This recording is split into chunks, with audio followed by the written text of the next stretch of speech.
So guys, welcome back again to my channel. On the previous video I was talking about the golden call. So what would be the next process? So the next process, like I was saying, is you wait for the airline to send you the joining formalities via your email. They'll be liaising with you, they'll be sending you emails, they'll be calling you, any question you have, any inquiry you want to ask them. At that moment you've been assigned someone who is like the one helping you. Now it's not gonna be like general, so they give you someone who is helping you during this process, during the joining formalities. So watch out for your email, follow the instructions very well.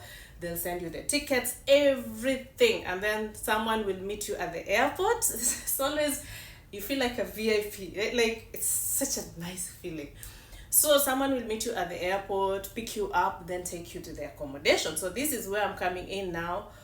Someone asked me, how about the crew accommodation? Yes, you'll be provided. Most airlines provide accommodation, but remember, it's shared accommodation. So you'll be, some apartments are 2 bedrooms, some apartments are 3 bedrooms. So everybody has their own bedroom, and then you share the common areas like the kitchen or the living room. That is standard. For the people who are given single accommodation, like 1 bedroom apartment, are the seniors, from the senior level. So as you advance, you go up the stages in the airline, you will be you apply for a single accommodation, if based on availability, of course. So once you go up the stage, because someone was like, oh, why can't I live alone? Yes, you can, but you also have to be faithful to the airline.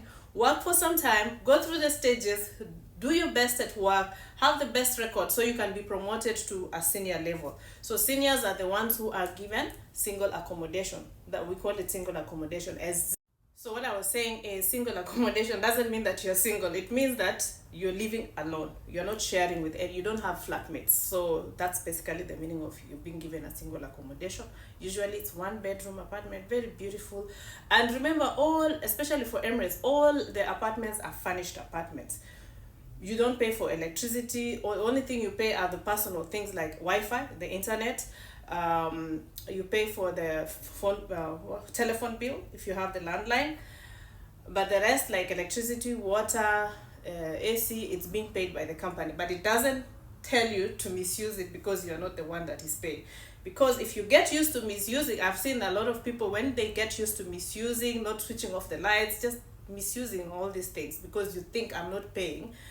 Once you start living alone in your own house where you are paying for bills, you will suffer, because you don't know how to conserve, not to misuse things. So now that's when karma will hit you. So you better get used to practices. If you're going on a flight, 7-day flight, please switch off the lights in your bedroom, because no one will come to your bedroom. You've blocked it. Like I said, we only share the common areas. We don't share bedrooms. You understand? With the flatmates that you have. So they are always very beautiful accommodation. They have them in good areas. They pick you from work and to work. If you're on off days, then you are sorting yourself out. Yeah, what else do you need to know about the accommodation? So once you get married, that's the time now you have to leave the company accommodation, because you cannot bring your spouse to where other people are living. So again, there are formalities where you apply to, you're given leave out allowance. So you go live out with your family, with your husband, with your wife, and then they give you house allowance. I hope it's clear. So if it's not clear, please. So guys, I hope this brings clarity to most of you that always wonder, how about the accommodation, how about what? It's very straightforward. Very straightforward. Like I said, when you get married, you apply for leave out allowance with all the supporting documents, of course, that you've been married and blah blah blah blah. Whatever the company will ask you, then they'll give you house allowance. Again, depending on your grade, every grade has their own house allowance. So the higher you go up the grade, the more money you get. And that's why I said, once you get the job, work hard, climb up. You're not getting the job to go and start playing games. If you play games, it bites you back. You will remain in a junior position for a very long time, So I always see people, they work so hard, they go through these hard interviews. Once you get the job, you completely forget everything. You start misbehaving, you start calling in sick, you start absconding work, or absenteeism. It's not worth it. Why would you go through all those hard hard stuff, and then you just go and work hard. And also there are a lot of people also who would like this position. So if you feel like it's not your thing, just don't do it. Give the chance to others who are serious like me. I love flying, it's my thing. It's something that is in my blood. I think I can fly until when I'm 80 years old.